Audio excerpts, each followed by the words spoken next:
माझे सर्व सहकारी आणि मित्रांनो, माझ्या आधी अनेक वक्ते बोलले. मित्रांनो, आपण हा लढा अनेक वर्षापासून लढत आलो. अनेक मागण्या होत्या, काही मागण्या पूर्ण झाल्या, काही बाकी. मित्रांनो, आपण 2019 मध्ये ऐतिहासिक लढा दिला. 2007 नंतर लागलेल्या कर्मचाऱ्यांना 20% मिळवून दिले. जो कर्मचारी त्यावेळेला 14,000 होता, आज तो 45-50 हजाराच्या घरात पगार घेतो. आपण 11 जून 2019 ला त्या आंदोलनाच्या मुळे एक MOU केला आणि त्या MOU मुळे ही BST, त्यातला कामगार, त्याचं कुटुंब, हे सर्व जगवण्याचं काम आपण त्या एका MOU मुळे केलं. मित्र, त्या MOU मध्ये आपण लिहून घेण्याचं काम केलं की मुंबई महानगरपालिका BST ला जी काही दैनंदिन खर्चाला तूट होईल ती तूट भरून देण्याचं काम मुंबई महानगरपालिका. हे एवढ्यासाठी लिहून घ्यावं लागलं कारण याच्या आधी जेव्हा केव्हा आपण मुंबई महानगरपालिकेने BST ला घेतो, एक बाजूला कर, दुसरा, मुंबई महानगरपालिकेने BST ला जेव्हा केव्हा पैसे दिले तर ते कर्जाच्या स्वरूपात दिलेले होते आणि त्यांचं आधी कर्ज जायचं, कर्जाचा हप्ता जायचा आणि मग आपला पगार व्हायचा. आणि म्हणून आपण ते लिहून घेण्याचं काम केलं. आणि आज जे काही पैसे, जी काही तरतूद मुंबई महानगरपालिका BST साठी करते ते एका आपल्या 11 जून 2019च्या MOU मुळे करतो. मित्र, आपण त्यावेळेला, कारण की त्यावेळेला सुद्धा ज्यावेळेला आपण 11 जूनला MOU करत होतो 2019 ला, 2016 पासून रिटायर झालेल्या कर्मचाऱ्यांना त्यावेळेला सुद्धा ग्रॅज्युटी मिळालेली नव्हती. आपण आपल्या MOU मध्ये लिहून घेण्याचं काम केलं की ज्यांची थकीत आहे ग्रॅज्युटीची रक्कम त्यांना 30 सप्टेंबर 2019 पर्यंत दिली जाईल आणि तदनंतर कायद्याप्रमाणे तातडीने जो सेवानिवृत्त होईल त्याची ग्रॅज्युटी दिली जाईल. जेव्हा आपण MOU केला, जेवढे काही पैसे होते ते दिले गेले. पण हे सर्व होत असताना, कारण त्या MOU मध्ये आपण हे लिहून घेतलं की 3,337 बस गाड्या BST कायमस्वरूपी राखेल. का लिहून घेतली? कारण 12 जून 2018 ला शिवसेनेची असलेली BST कमिटी त्यांनी खासगीकरणाचे प्रस्ताव मंजूर करून मोकळे झाले. कॉन्ट्रॅक्टवर कॉन्ट्रॅक्ट, त्याच्या विरोधात आपण कोर्टात गेलो. मग जी बैठक झाली 11 जूनची, जो MOU झाला त्याच्यात आपण म्हणालो की स्वमालकीच्या गाड्या एवढ्या राखल्या गेल्या पाहिजेत आणि त्याच्यानंतर आडा जे आडायचंय. कारण जर 3,337 बस गाड्या राखल्या गेल्या तर माझा BSTचा कर्मचारी, त्याचं कुटुंब जगेल, हे एकमात्र उद्देश आपल्या समोर होता आणि आपण ते केलं होतं. पण त्याच्यानंतर 3 सलग वर्ष, कारण BST ला BR ऍक्ट मधून 26 जुलै 2019 ला बाहेर काढलं. हा गलिच्छ कारभार केला गेला आणि आपल्याला आपलं जे सुरक्षा कवच होतं ते काढून टाकलं.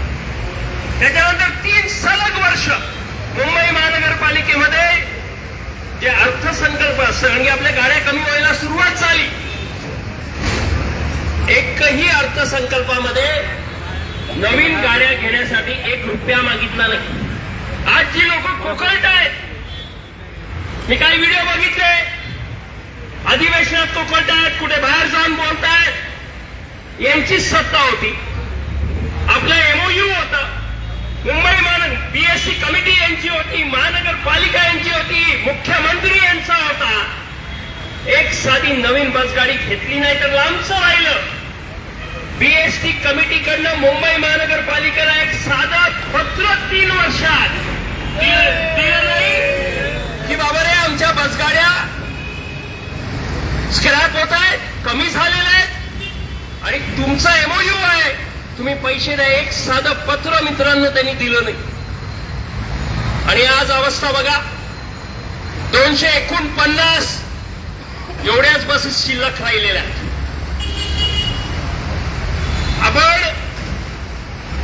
लावून धरलेल्या की एमओयू प्रमाणे 3,337 बस गाड्या. आज जो कोण असेल, आपला विरोधक असेल, कोणी असेल, उशिरा जाग आला असेल की बीएसटी जगली पाहिजे, प्रत्येकाच्या तोंडात एकच आकडा आहे 3,337 आणि तो आकडा बेस्ट वर्कर्स युनियनने दिलेला आकडा. तो आकडा आपण आणलेला आहे या एका हेतूने की बीएसटी आणि त्याचा कामगार त्याचं कुटुंब जगलं पाहिजे, या मुंबईकरांना जी सेवा मिळते ती मिळत राहिली पाहिजे म्हणून तो आकडा आपण आणला नाही. त्याचबरोबर जे 2016 ते 21चं अग्रीमेंट बीआर ऍक्ट मधनं बीएसटीला काढलं, त्यांना कधीच बीएसटीच्या कर्मचाऱ्यांचं कधीच भलं करावं असं वाटलं नाही. ज्यांनी आंदोलनाच्या मध्येच पळ काढले त्यांनी परत एकदा आपल्या पाठीत खंजीर खुपसला आणि 5 सप्टेंबर 2019ला जाऊन एमओयू केला आणि म्हणाले की आम्ही 7वा वेतन आयोगाच्या धर्तीवर एमओयू केलेला. कसला 7वा वेतन? आपण आकडे करून दाखवलेले आहेत.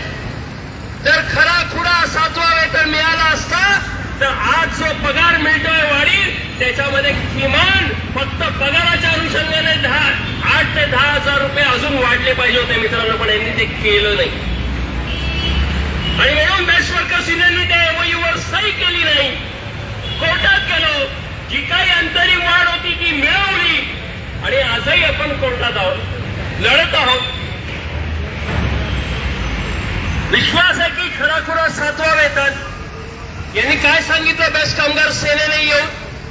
म्हणे 7वा वेतन म्हणजे 2.57 मिळाला.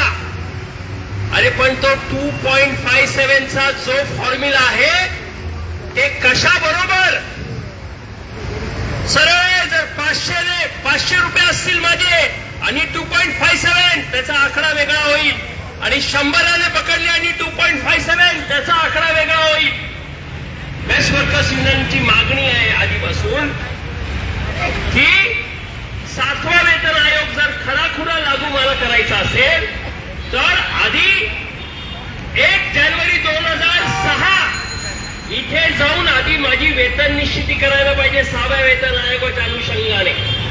मला वाढून तिकडनं देऊ नका, पण आधी तिथे जाऊन माझी वेतन निश्चिती करा. तिकडून ओढा जे काही मला जास्त मिळणार आहे आणि 31 मार्च 2016ला आणा आणि मग मला 1 एप्रिल 2016 पासून 7वा वेतन आयोग म्हणजेच 2.57 द्या. त्यावेळेलाच मला खरा खुरा 7वा वेतन आयोग मिळेल. मित्रांनो, आपण ही मांडणी केली. बाकीचे भत्ते, घर भाडे भत्ता, 7वा वेतन आयोग काय म्हणतो? सरळ 24% मिळाला पाहिजे. काही तरतूद नाही, सरळ 24. यांनी अग्रीमेंट मध्ये काय केलं? 16, 18 आणि 20 आणून मोकळा गेला. कशासाठी? काय गरज होती?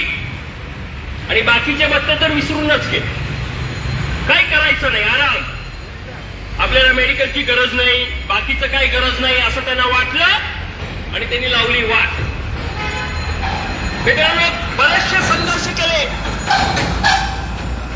आपण 6 ऑगस्ट आझाद मैदानावर गेलो. फक्त एकमेव विषय, आणि तो विषय म्हणजे ग्रॅज्युटी.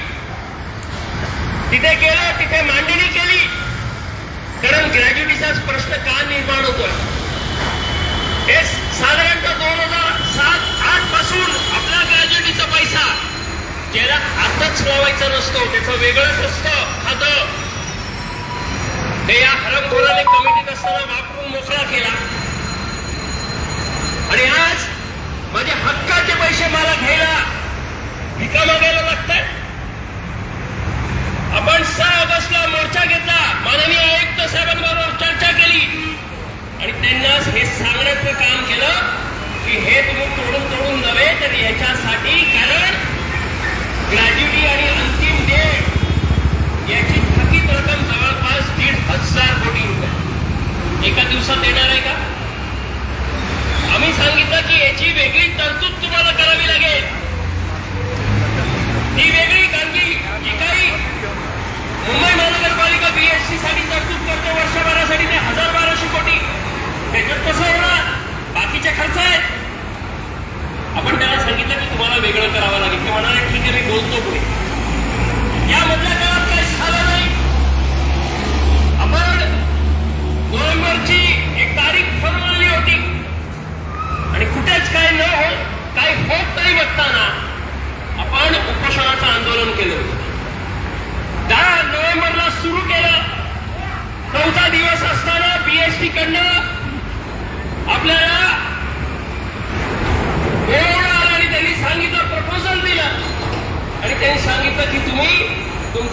आंदोलन स्थगित करा आणि 14 म्हणजे दुसऱ्या दिवशी 14 नोव्हेंबरला जनरल मॅनेजर यांच्या दालनात आपली बैठक आपल्या मागण्यांना घेऊन होईल.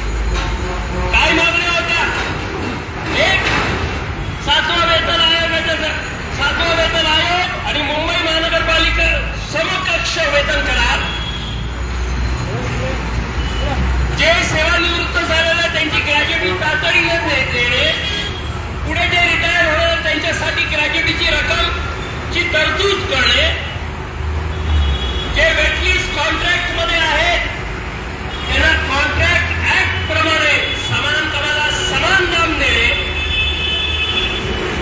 सप्लाय विभागातले 2010 ला ज्यांना परमनन्सी दिली हे त्या कामाला त्याच्यानंतर 24 आणि आता परमनन्सी सुरू आहे त्यांना ते कॅज्युअल लेबर असल्यापासूनच त्यांची सेवा पकडून देणं, तेव्हापासूनचं नोशनल फिक्सेशन देणं, या सर्व मागण्यांवर चर्चा सुरू झाली. आणि मी तुम्हाला आवर्जून एक सांगेन, फक्त मागे जाऊन विचार करा, जोपर्यंत मागणी पत्रावर आपण चर्चा सुरू केली नाही तोपर्यंत कोणतीही संघटना करारावर बोलत होती का? कोणी वेतन करारावर घेऊन बोलत होता? कोणीच बोलत नाही. पण आपण सुरू केलं आणि एकेकाने चालू केलं. एका संघटनेने ज्यांनी मागणीबद्दल कधी सादरच केलेलं नाही त्यांच्या सरचिटणीसांनी सांगितलं मला 25,000ची अंतरिम वाढ पाहिजे. कसली? आपण इथे सांगितलेलं आहे की मला जर 7वा वेतन मिळाला तर 10,000 वाढतील आणि बाकीचे भत्ते वेगळे, आणि यांनी डायरेक्ट अंतरिम वाढ 25,000 म्हणजे काही त्याला डोकं नाही, पाय नाही. आणि दुसऱ्या संघटनांनी सुद्धा सुरू केलं. एकाने तर सांगितलं अरे आम्ही एग्रीमेंट नाही साईन केलाय, आम्ही एमओयू सही केलाय. म्हणजे काय? म्हणजे एमओयू जो माझा मृत्यूपत्र आहे ते तुम्ही सही केली, त्याच्यानंतर जे घाईघाईने परत एग्रीमेंट काय बदल केलेलाच नाही, फक्त जो एमओयू मध्ये माझा 13वा कलम होता तो 10वा झाला, एवढंच परत. पण तुम्ही ते करताना आमची मान देऊन टाकली. बेस्ट कामगार सेनेने आणि बाकीच्या संघटनांनी ज्यांनी सह्या केलेल्या आहेत त्यांनी 7वा वेतन तर दिला नाही, पण त्यांनी लिहून देण्याचं काम केलं की पीएचडी येणाऱ्या काळात जे काही आर्थिक काटकसर आढळेल ते त्याला मंजूर, जे काही प्रशासकीय बदल आढळेल ते त्याला मंजूर. मित्रांनो, ज्या वेळेला बीएससी कमिटी होती हे 2016, 17, 18च्या दरम्यानची बाब आहे. त्यांनी असेच आर्थिक काटकसर याचे काही प्रस्ताव आणलेले होते, पारिती केले माझ्या मते, पण बेस्ट वर्कर्स युनियन मान्यता प्राप्त होती, आपण विरोध केला, होऊ दिलं नाही. ते प्रस्ताव हेच होते की सर्व भत्ते घोटाळा 40% पगार कमी करा अशी यांची. आणि आज या लोकांनी लिहून देण्याचं काम केलेलं आहे की जे काही आर्थिक काटकसर बीएससी आणेल भविष्यात, आता नाही कधीही आणेल ते त्यांना मंजूर. असं कोण लिहून देतं? पण या दलालांनी लिहून देण्याचं काम केलं, आपण ते स्वीकारलं नाही, आपण लढत आहोत.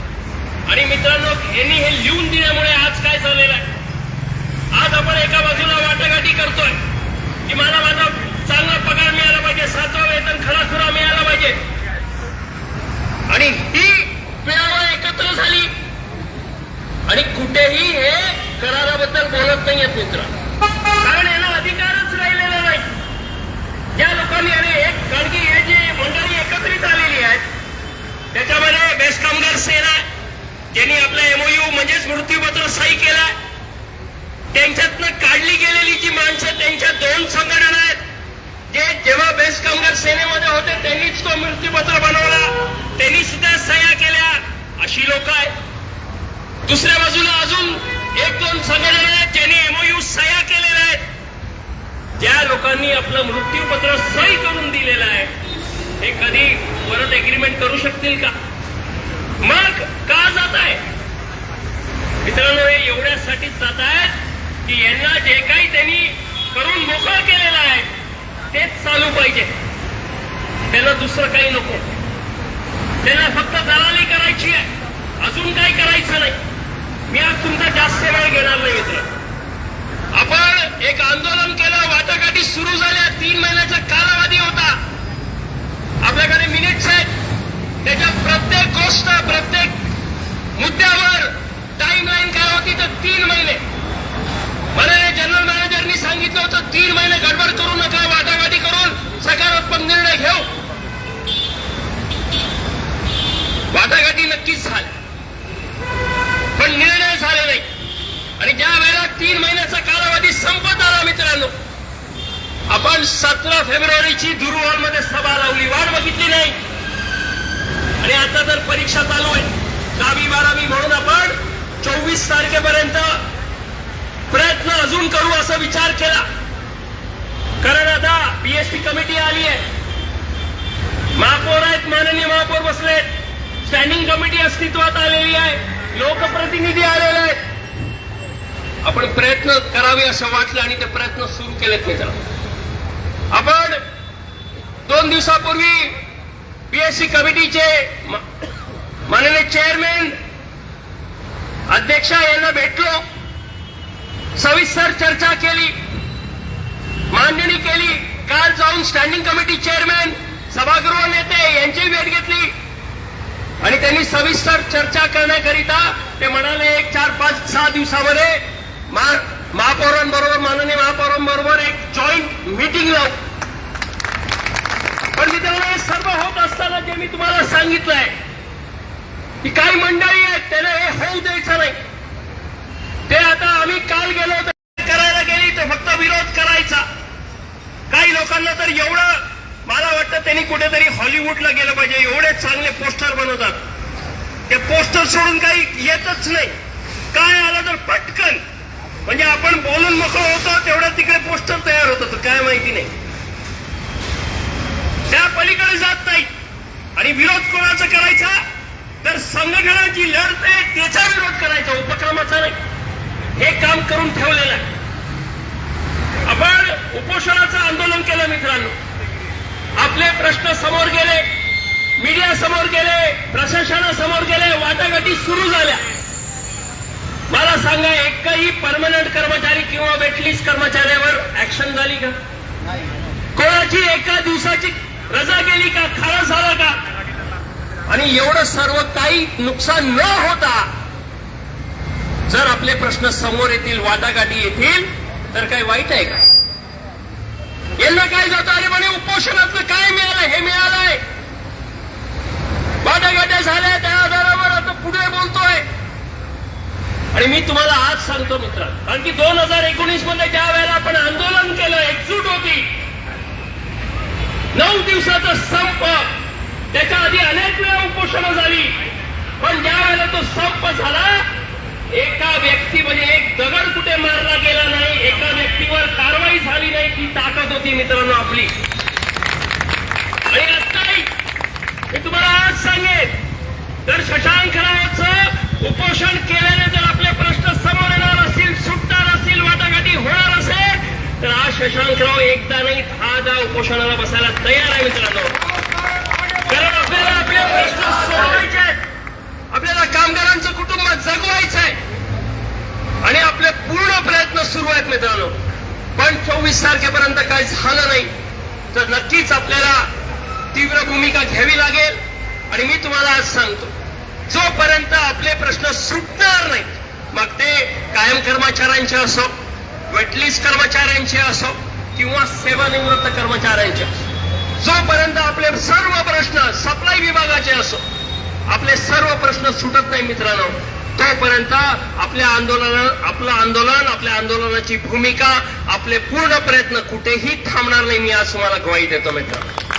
आणि हा विश्वासही आहे की जर आपण एकत्रित झेंडे बावटे बाजूला ठेवून आलो, काय परमनंट, काय वेटलिस्ट, काय सेवानिवृत्त, एकत्र जर कामगार म्हणून आलो मित्रांनो, तर आपल्या या सर्व मागण्या पूर्ण होतील. हा विश्वास आहे. या विश्वासाने मी इथेच थांबतो. जय हिंद, जय महाराष्ट्र.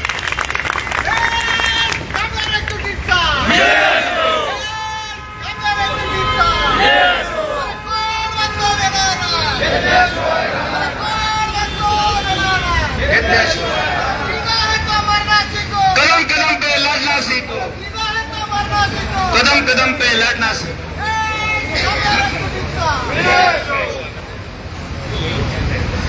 त्याचबरोबर सर्व कामगार येथे उपस्थित राहिले आणि Wadala truck terminal police station, त्याचबरोबर सेवानिवृत्त आलेले कर्मचारी, सुरक्षा अधिकारी या सर्वांनी आम्हाला सहकार्य केलं, त्याबद्दल सर्वांचं आभार व्यक्त करतो आणि हा गेट मीटिंगचा कार्यक्रम येथे संपला असं जाहीर करतो आणि सर्वांनी वर कॅन्टीनमध्ये चहा प्यायला यायचं आहे अशी मी